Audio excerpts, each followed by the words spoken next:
Greetings, community, and welcome to Entropy in Comics.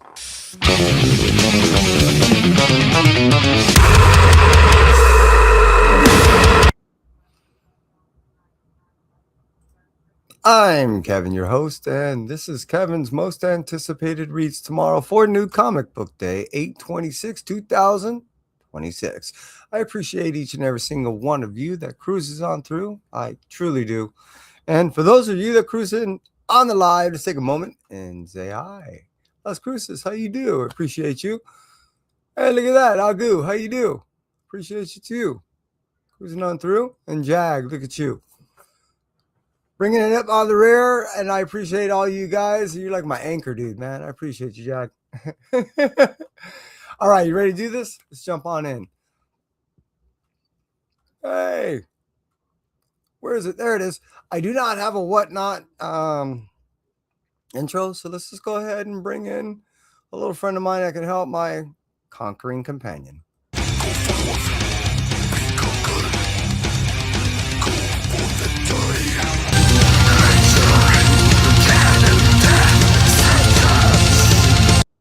That's right. For the Whatnot Massive, they're going to bring us one title, and that title is The Greatest American Hero, issue number 2.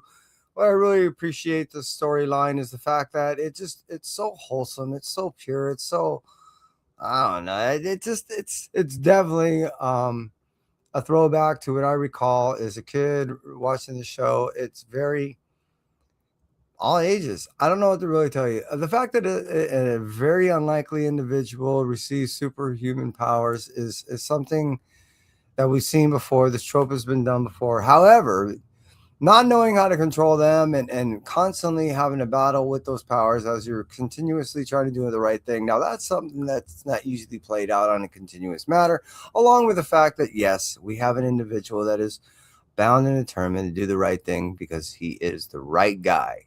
He is the greatest American hero. And moving on from that, let's cruise over and let's get into some Marvel books.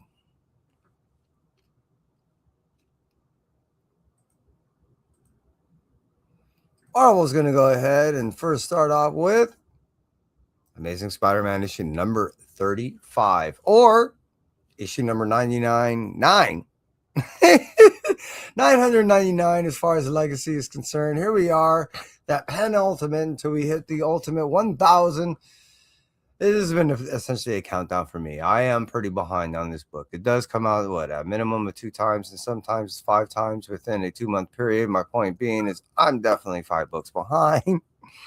However, that stated, I've really been enjoying what everything has been leading up to and what I know is coming in this coming book. I am on a countdown, not only 1,000, but I'm definitely on that. What is it? 10. I think I'm at 105 or something as far as pre-orders, and I'm looking not only forward to catching up, but I've really been enjoying how this story has been turning out so far. Not hearing a whole lot of people talk about Spider-Man, and the cool thing about that is they're not complaining. That means those of us like me that haven't reading it, which I haven't, on a steady enough basis, have been enjoying it because you're not hearing complaints. Amazing Spider-Man issue number 35 coming out on 8/26/2026. Let's move on from that. Let's talk about Black Cat issue number 13. I'm a massive fan of Black Cat. Whenever it comes out, I always pick it up. I've been, I've been enjoying the series. And what I look forward to is 2 issues in particular. Black Cat issue number 9 and Black Cat issue number 13. Well, behind the 9-ball, 8-ball, it's 8, 9, and 13. But being that we're on issue number 13, I definitely like picking up those things, and I pick up a couple. The reason why is they're just kind of, Black Cat-ish. I'm just saying, 9 lives, that's right, behind the 8-ball, and issue number 13, which is supposed to be a bad luck number, and they usually do a bad luck issue, which I'm not certain if they did. I have to look into it. Cool thing about the storyline is intertwined with a Punisher story, and, I've really been liking how Black Cat has been getting all these individuals cruising on through. She was on a self-discovery thing of thinking that she was a hero. Quickly learned she is not. Been having issues with just defending herself and her own, how should I say, position in, her underworld. And as a hero slash anti-hero, whatever you want to call her, thief and all that. She had to defend herself, needing Venom, now Punisher. And it's just kind of cool. I really been digging how this story has been turning out. And I'm looking forward to issue number 13 coming out for me and you on 8/26, 2026. Let's move on from Black Cat, issue number 13. Let's talk about Queen in Black. Venom Unchained, issue number 2.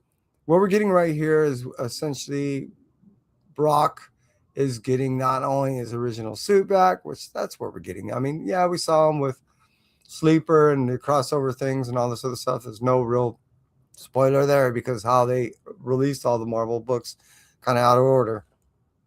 At the same point, we know what this is leading up to. This is leading up to the integration of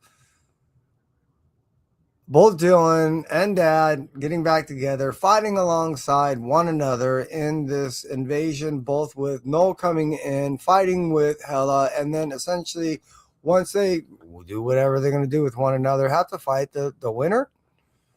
Or maybe those two a battle, and say, hey, whoever, once we'll join together, and then once we beat them, we'll just fight it out. I'm anxious to see how that turns out, but this is where a lot of that is really, how should I say, brewing is in this issue. And what I mean by that is, yeah, Brock is about to get his suit. Just saying. It's moving towards him getting and becoming the original Venom.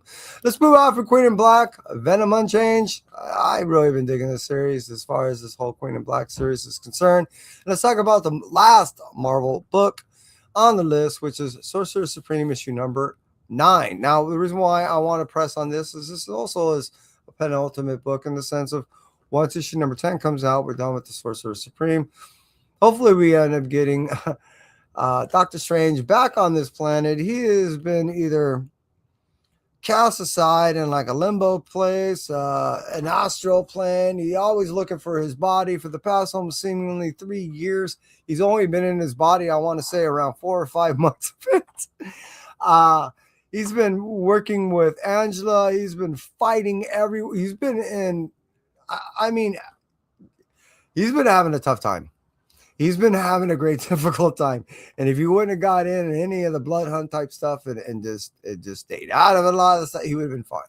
However, the past 3 years, he's just trying to find his way back. And part of all that is in the Sorcerer Supreme book.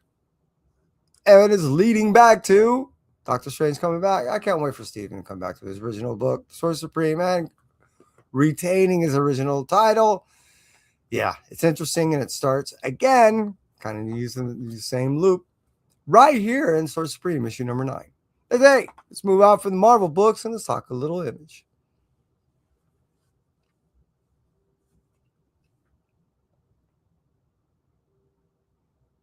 Image is going to first bring us in their titles for tomorrow on 8/26, 2026 is Hammer Fist issue number 1. Here we have is a character-based story about a washed-up hitman that must overcome his addiction while confronting supernatural evil to retrieve his daughter.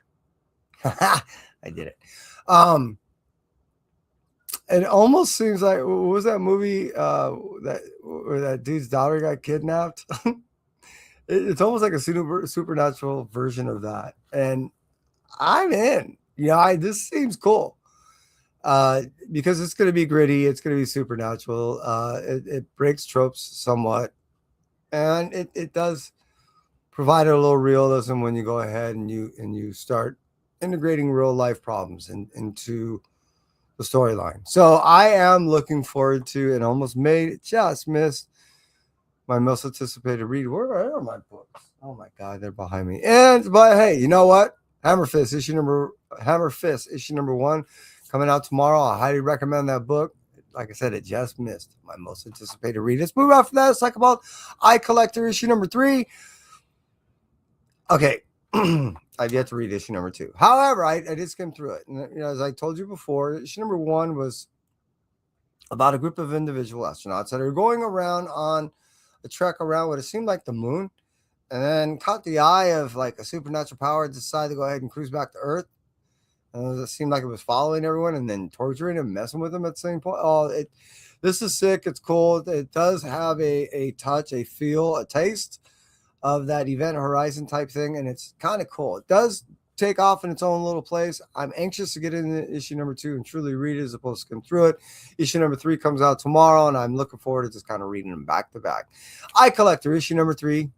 Looking forward to jumping into that supernatural thriller horror. Move out from that. Let's talk about Terminal, issue number 2. Here we are. It's essentially, like I said, I'm behind on books. What we do get, and this is one of those things I also did flip through on issue number 1, is an intro of a very unique style superheroes, again written by the creative geniusness of Robert Kirkman. I've really been digging what he's been doing of late, and again, what he's been doing of all the blind bag books, which I'll be talking about in a moment. So it's just been cool, not only but he's been releasing as far as the storylines that are concerned, especially when it comes to like Energon and so forth. But when it comes to things like Terminal and a whole new introduction of a whole new storyline, all new type of superheroes, it's pretty cool. Issue number 2 coming out on 8/26. Let's move out from that. Let's talk about Void Rivals, issue number 33. There we are, what I've been talking about for the past 3 years, with the true integration of not only the astral aspect of other things, meaning like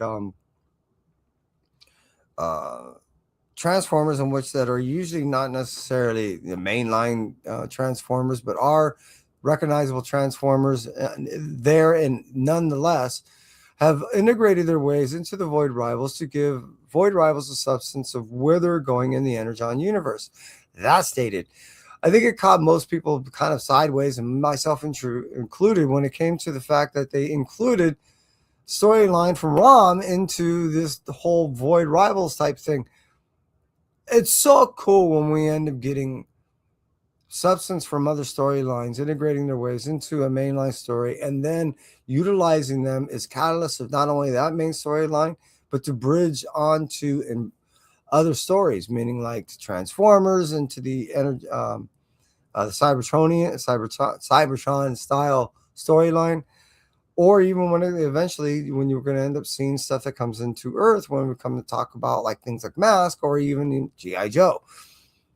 Yeah, it's this whole Energon ball of wax is really starting to kind of melt together, and it's just kind of freaking awesome. Void Rivals now integrating aspects of ROM right into the storyline. Issue number 33 coming out tomorrow on 8/26. I'm looking forward to it. Let's move on from that. Let's talk about Mask Origins, issue number 1. Now, this came out on the blind bag stuff that I was talking about before. And the problem for me is I didn't get the Mask. No, I got Mask Origins and I got 2 of those. Now, as far as like a spec book, cool. I got them. You know, as far as wanting to read, I didn't. I didn't want to touch those things. They're all like cool, sparkly, and the foil. Never mind. My point being is I knew that they would end up coming out, and I did get to flip through the Masky thing, you know, without really touching much. But I really didn't want to really mess it up and read it, so I was looking for the storyline. Did it make my most anticipated read? No. The reason why is I cheated. I got to kind of flip through the stuff. That doesn't take away from the fact that I'm dying to read this book, and I do got it behind me. I did pick that. It's one of the 2 books I did pick up. So I am not only looking forward to reading that and see how all this math stuff is integrating itself into the Energon universe, but it's so cool to see how the expansiveness of what I knew was going to be happening is now truly happening. And I'm just enjoying this journey so much. Thank you, Kirkman, for all that you do. Let's move out from that and let's talk about this week's Blue Light Special.